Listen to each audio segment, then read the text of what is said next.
अब logical operators बुनियादी तौर पर जब भी हम यूज़ करते हैं, ये डिसीजन मेकिंग के लिए हम यूज़ करते हैं। तो सवाल यहाँ पर ये पैदा होता है कि डिसीजन मेकिंग के लिए तो हम इफ़ और एल्स का भी इस्तेमाल कर चुके हैं, जो कि पिछले लेक्चर में हमने ऑलरेडी इसको डिस्कस किया हुआ है। तो अब लॉजिकल ऑपरेटर्स की हमें क्यों ज़रूरत पड़ती है? तो सबसे पहले लॉजिकल ऑपरेटर जो होते हैं, इसकी इंपॉर्टेंस बहुत ज़्यादा है as compared to the if else sequences.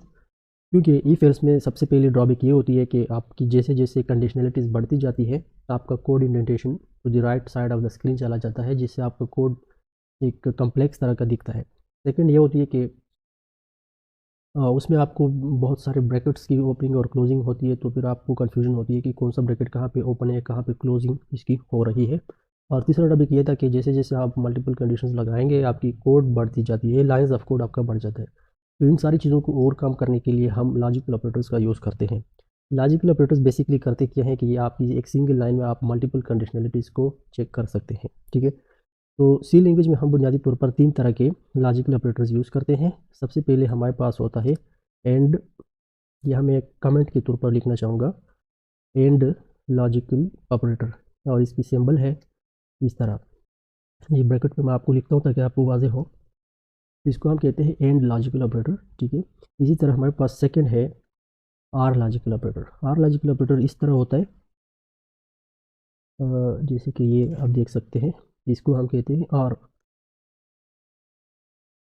और तीसरा हमारे पास होता है नेगेशन का। नेगेशन का लॉजिकल ऑपरेटर किस तरह होता है, ऑलरेडी वो इस तरह होता है, यानी कि एक्सक्लेमेशन मार्क से हम नेगेशन ऑपरेटर का यूज़ करते हैं, इसको हम कहते हैं नेगेशन। तो नेगेशन ऑपरेटर, ठीक है। अब इन तीनों ऑपरेटर्स को हम कैसे यूज़ करते हैं अपनी प्रोग्रामिंग में, और ये किस तरह काम करते हैं, ठीक है। ये जो एंड ऑपरेटर होता है, ये हमेशा ट्रू कंडीशंस के सेंटर में लिखा जाता है। जैसे कि यहाँ पर हमारे पास अगर कंडीशन नंबर 1 है, तो हम C1 में एक कंडीशन है फिर डबल एंड, यानी कि एंड ऑपरेटर, फिर यहाँ पर कंडीशन नंबर 2, इस तरह।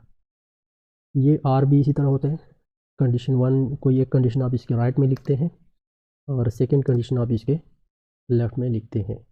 और ये जो होते हैं नेगेशन एक ही कंडीशन लेता है, C1 नाम देता हूँ मैं उसको फॉर एग्जांपल।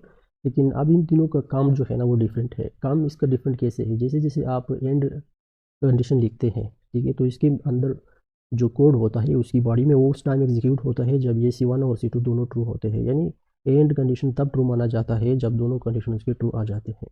इसके बरक्स आर कंडीशन जो है, उसमें कम से कम एक कंडीशन का ट्रू होना ज़रूरी है। अगर दोनों ट्रू होंगे तब ये कंडीशन ट्रू कंसीडर की जाती है, और फिर उसका कोड एग्जीक्यूट हो जाता है।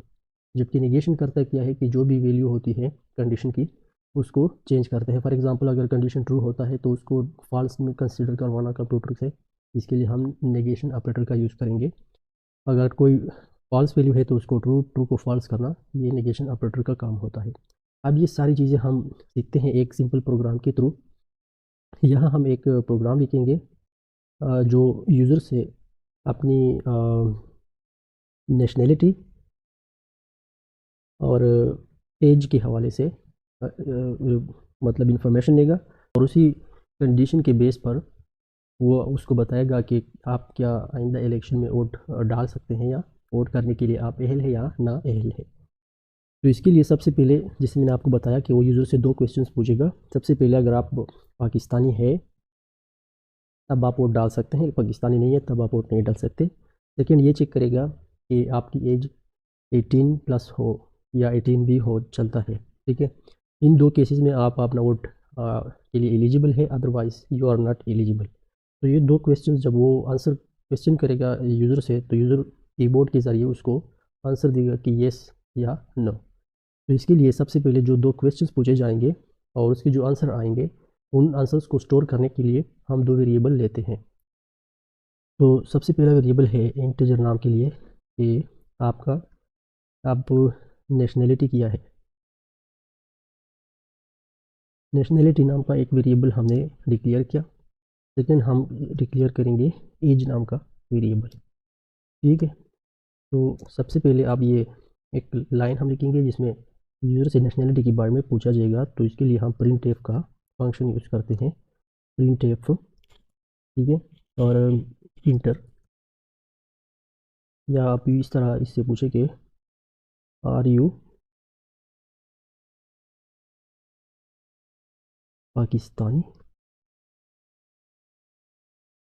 ठीक है, यहाँ पर क्वेश्चन पूछा जाएगा क्या आप पाकिस्तानी है, आपकी नेशनलिटी पाकिस्तानी है या नहीं है, तो आपने येस और नो में उसको बताना है कीबोर्ड से। ठीक है, अब जो वैल्यू आप पास करेंगे उसको कहीं पे तो स्टोर करना है, तो इसके लिए हमने ऑलरेडी वेरिएबल लिया हुआ है। स्कैन का इस्तेमाल करते हैं।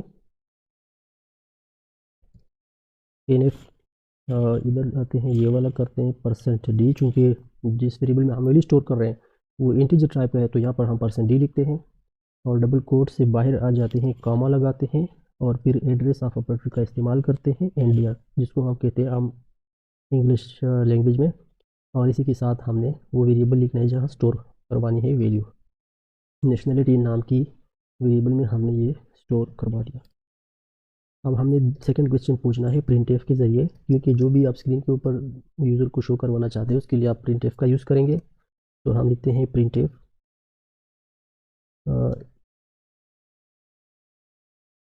और यहाँ मैसेज प्रिंट करो कि इंटर यूर एज। अपनी एज भी आपने पूछनी है इससे। जैसे ही वो आपको एज बताएगा उस वैल्यू को स्टोर करने के लिए आपने एज वेरिएबल लिया हुआ है तो उधर स्टोर करना है, तो एनएफ के थ्रू हम ये काम करेंगे। एनएफ ये वाला चीज़ हमने लिख लिया। फिर इसके बाद हम लिखते हैं double quotes %d, double quote से बाहर आ जाते हैं, एड्रेस ऑफ ऑपरेटर एज। अब हमारे पास जो है ना इधर यहाँ तक हमारा जो डेटा है वो हमारे पास आ चुका है कि किसी भी यूज़र से हमने 2 क्वेश्चंस पूछने थे, वो हमने पूछ लिए, उसने इनपुट दे दिया, फीडबैक दे दिया और वो वैल्यूज हमने स्टोर कर दिए इन दी 2 वेरिएबल्स नेशनलिटी एंड एज। अब हमने चेक करना है क्या वो पाकिस्तानी है। अगर उसका आंसर येस है तो फर्स्ट कंडीशन ट्रू, तो इसके लिए हम कंडीशन लिखते हैं इफ़ यहाँ पर हम लिखते हैं एज सॉरी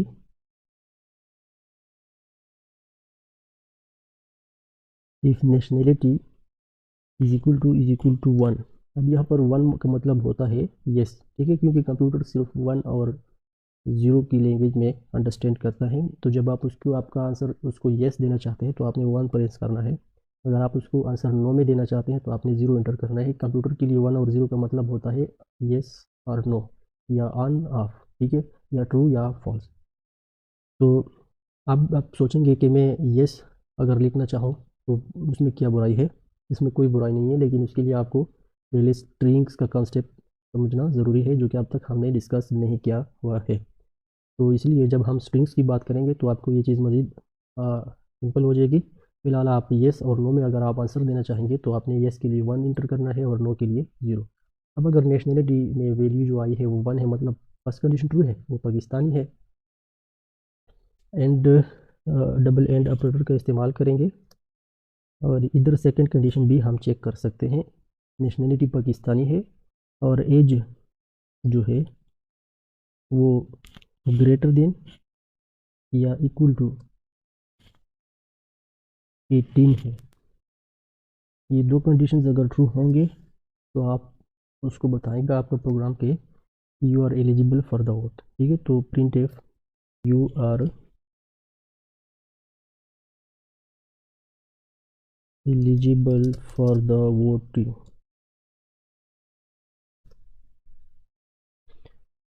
अगर आपकी ये दोनों कंडीशन ट्रू होते हैं, पाकिस्तानी नेशनलिटी है किसी की और इसकी एज भी 18+ है, तो वोट डालने के लिए एहल है। एल्स में आप क्या लिखेंगे? एल्स में आप वो कोड एग्जीक्यूट करवाएंगे जो इन 2 कंडीशन में से किसी एक के गलत होने पर प्रिंट होगा। तो इन 2 कंडीशन में से किसी एक की भी कोई एक भी कंडीशन अगर फॉल्स होता है यानी गलत होता है, तो इन दिस केस आप यूज़र को कौन सा मैसेज देना चाहेंगे, उसके लिए आप लिखेंगे प्रिंट एफ। ज़ाहिर है अगर कोई बंदा पाकिस्तानी नहीं है तो वो वोट नहीं डाल सकेगा पाकिस्तान में। इसी तरह अगर वो पाकिस्तानी है लेकिन उसकी एज 18 से कम है, मतलब उसकी NIC अभी तक नहीं बनी है, तो वो भी वोट नहीं डाल सकता। तो इन दोनों में से कोई एक भी कंडीशन अगर फॉल होते हैं तो आप इसको बताएंगे कि यू आर नॉट एलिजिबल यहाँ का जो कोड है ये आपको एंड लॉजिकल ऑपरेटर के बारे में अंडरस्टैंड करने में आपकी हेल्प करेगा कि वो किस तरह काम करता है। तो चलिए देखते हैं, ट्राई करता हूँ अपने कोड को कंपाइल करने को। आप देखिए इस टाइम हमारा कोड कम्प्लीटली कंपाइल हो चुका है और कोई भी एरर नहीं दे रहा है, तो इसका मतलब है कि हमारा कोड अभी सही चल रहा है। अब इसको कंपाइल करने के बाद रन करना है, और रन करते ही आप देख सकते हैं कि हमारा जो फर्स्ट प्रिंटफ वाला मैसेज है कि आर यू पाकिस्तानी। तो अब अगर पाकिस्तानी है तो आपने आपका आंसर येस होगा, तो येस के लिए आप 1 इंटर करो और नो के लिए आपने 0 इंटर करना है, ठीक है। अब ज़ाहिर है मैं पाकिस्तानी हूँ तो मैं 1 इंटर करूँगा, और 1 प्रेस करने के बाद मैं इंटर का बटन दबाता हूँ। और अब मुझसे सेकंड क्वेश्चन के बारे में पूछा जा रहा है कि इंटर योर एज, तो मैं अपना एज इसको बता रहा हूँ कि मेरा एज है जी 19। अब अब देख सकते हैं कि इन दिस केस अब दोनों कंडीशन जो है वो ट्रू साबित होंगे, तो मुझे बताया जाना चाहिए कि you are eligible for the vote. चलो इंटर मारते हैं और देखते हैं कि क्या रिज़ल्ट आ रहा है। तो आप यहाँ पर देखते हैं you are eligible for the vote, क्योंकि अब दोनों कंडीशंस ट्रू है। अब अगर एक भी कंडीशन गलत होता है या दोनों गलत होते हैं तब क्या मैसेज प्रिंट होना चाहिए, यू आर नॉट एलिजिबल। क्या ये भी काम कर रहे हैं? चलो इसको भी चेक करते हैं। दोबारा मैंने अपने प्रोग्राम को रन किया और ये कह रहा है कि आर यू पाकिस्तानी। मैं कहता हूँ कि मैं पाकिस्तानी नहीं हूँ, यानी मेरा आंसर नो है। तो नो के लिए मैं 0 प्रेस करूँगा और इंटर करके सेकंड क्वेश्चन का आंसर भी दे देता हूँ। यहाँ अगर मैं ये ट्रू भी करूँगा तो भी ये कंडीशन फॉल्स में चला जाएगा और मुझे ये कहा जाएगा कि you are not eligible for the vote, क्योंकि यहाँ एंड लॉजिकल ऑपरेटर का हमने यूज़ किया हुआ है और इसका मतलब ये है कि दोनों कंडीशन का ट्रू होना ज़रूरी है। अब फर्स्ट कंडीशन मैंने गलत कर दिया है। अब सेकंड में अगर ट्रू भी करूँगा, फॉर एग्जांपल मेरा एज है 18 ईयर्स, ठीक है, सेकंड कंडीशन ट्रू होगी, लेकिन तब भी आप देखें मैसेज किया रहा है यू आर नॉट एलिजिबल। तो ये आपको अंडरस्टैंड करवाने में हेल्प करते हैं कि एंड लॉजिकल ऑपरेटर क्या किस तरह काम करता है। एंड लॉजिकल ऑपरेटर बेसिकली दोनों कंडीशन का यहाँ पर ट्रू होना ज़रूरी है। अब इसके बरक्स यहाँ जो आर कंडीशन है वो किस तरह काम करेगा। एंड को मैं हटाता हूँ और यहाँ पर मैं लिखता हूँ आर कंडीशन। तो लॉजिकल आर इस तरह लिखते हैं, और अब देखते हैं कि दोनों कंडीशंस ट्रू होने की सूरत में क्या मैसेज प्रिंट होता है, और दोनों में से एक कंडीशन ट्रू होने की सूरत में क्या होता है, और जब दोनों फॉल्स होंगे तब क्या होता है। तो जल्दी जल्दी हमने अपनी कोड को कंपाइल किया, रन करते हैं। फर्स्ट कंडीशन में इस टाइम ट्रू करवाना चाहता हूँ, येस मैं पाकिस्तानी हूँ, और सेकंड भी ट्रू करवाना चाहता हूँ, मेरा एज है फॉर एग्ज़ाम्पल 45। अब दोनों कंडीशन ट्रू है, ज़ाहिर है अब ये ट्रू तस्वर किया जाएगा और मुझे कहा जाएगा कि you are eligible for the vote. तो आप देख सकते हैं ये वैसा ही हुआ। अब इन दोनों में से मैं एक कंडीशन को ट्रू करता हूँ, एक को गलत करता हूँ, तब देखते हैं क्या होता है। First condition are you Pakistani, मैं कहता हूँ कि no I am not Pakistani, but what is your age, I my age is for example 19 years, यानी कि एक कंडीशन फॉल्स हो गया, एक कंडीशन ट्रू हो गया, ठीक है। अब देखते हैं कि अब क्या रिजल्ट आता है। वही रिजल्ट आता है कि you are eligible for the vote. क्योंकि अब ये इस तरह क्यों हो रहा है, क्योंकि अब दोनों कंडीशन का ट्रू होना ज़रूरी नहीं है, दोनों में से एक कंडीशन का ट्रू होना ज़रूरी था, और इन दोनों में से एक कंडीशन ट्रू है, मेरा एज इज़ ग्रेटर देन और इक्वल टू 18 है। अब अगर मैं पाकिस्तानी नहीं हूँ तब ये मुझे कहते हैं कि you are eligible for the vote. तो यही डिफरेंस है एंड लॉजिकल ऑपरेटर और आर लॉजिकल ऑपरेटर में। दोनों कंडीशन गलत होंगे तब क्या होगा, दोनों कंडीशन अब अगर गलत होंगे तब क्या होगा, चलो ये भी देख लेते हैं।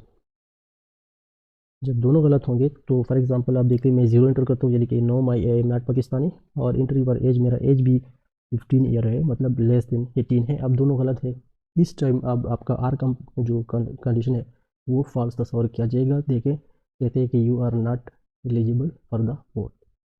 तो एंड लॉजिकल ऑपरेटर में बोथ कंडीशन का होना ज़रूरी है, जबकि आर कंडीशन में कम से कम एक कंडीशन का ट्रू होना ज़रूरी है, ठीक है। इसके ब्रेक से जो हमारा अगला है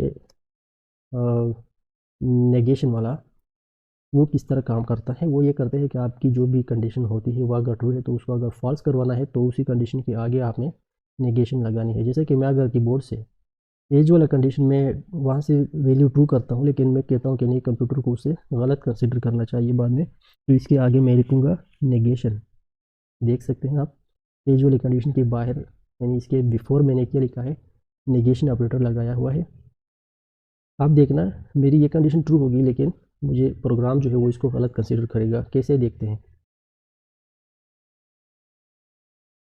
चलो कंपाइल हो गया। अब इसको करते हैं रन, और रन करते हैं, देखते हैं क्या होता है। फर्स्ट कंडीशन मैं इसको ट्रू कर रहा हूँ। ये I am Pakistani, sorry no I am not a Pakistani, ठीक है, कोई बात नहीं। फर्स्ट कंडीशन फॉल्स है, लेकिन सेकंड कंडीशन अगर ट्रू होगी तब मेरे आर लॉजिकल ऑपरेटर को फिर भी अपना कोड एग्जीक्यूट करना चाहिए। तो मैं कहता हूँ कि माई एज इज़ 34। अब से एक कंडीशन इन दोनों में से तो ट्रू है ना, तो इन दिस केस होना तो ये चाहिए कि मेरा जो लॉजिकल आर ऑपरेटर है वो ट्रू कंसीडर किया जाए, और उसकी बॉडी का जो कोड है उसकी वो प्रिंट होना चाहिए कि you are eligible for the vote, ठीक है। लेकिन अब मैं क्या आपको कहता हूँ कि ये इस तरह नहीं होगा, क्योंकि फर्स्ट कंडीशन तो ऑलरेडी हमने गलत लिखा ही है। अब ये सेकंड कंडीशन भी, वो नेगेशन ऑपरेटर जो हमने लगाया है वो इसको चेंज करेगा, यहाँ से ट्रू है लेकिन वो उधर इसको फॉल्स करेगा, तो दोनों फॉल्स होंगे। अब ज़ाहिर है जब दोनों फॉल्स होंगे तो आपका आर फिर फॉल्स ही होगा। तो इंटर मारते हैं और अब देखते हैं कि ये कहते हैं कि यू आर नॉट एलिजिबल, जबकि मेरा दोनों में से एक कंडीशन ट्रू आ रहा है, ठीक है। तो इस तरह OR logical operator, AND logical operator और नेगेशन ऑपरेटर काम करते हैं सी प्रोग्रामिंग के अंदर। उम्मीद करता हूँ कि आपको इन चीज़ों का आइडिया हुआ होगा अभी तक कि एंड लॉजिकल ऑपरेटर किस तरह यूज़ की जाती है और कैसे यूज़ की जाती है। अब आप अगर मल्टीपल कंडीशनलिटीज़ को यूज़ करना चाहते हैं, फॉर एग्ज़ाम्पल दो कंडीशंस ये है, ठीक है, और इसके साथ मज़ीद दो कंडीशंस आप चेक करना चाहते हैं, तो यहाँ बाहर आ जाए इसी ब्रैकेट से, और इधर आप लिख लें एंड या आर, इस तरह फिर अगेन एंड अगेन ब्रैकेट्स को लगाते जाएं, और आप एक ही लाइन में 10 कंडीशन चेक कर सकते हैं। जबकि इसके ब्रेक्स पहले इफ़ और एल्स को अगर आप यूज़ कर रहे होते थे तो उस टाइम आपकी इफ़ में एक बात आ जाती थी, फिर इसके अंदर नेस्टिंग आप करते थे, और जैसे जैसे आपकी नेस्टिंग बढ़ती जाती थी, मतलब कंडीशनलिटीज़ बढ़ जाती थी, तो आपका जो कोड इंडेंटेशन होता था वो right side of the screen पे ऊपर चला जाता था।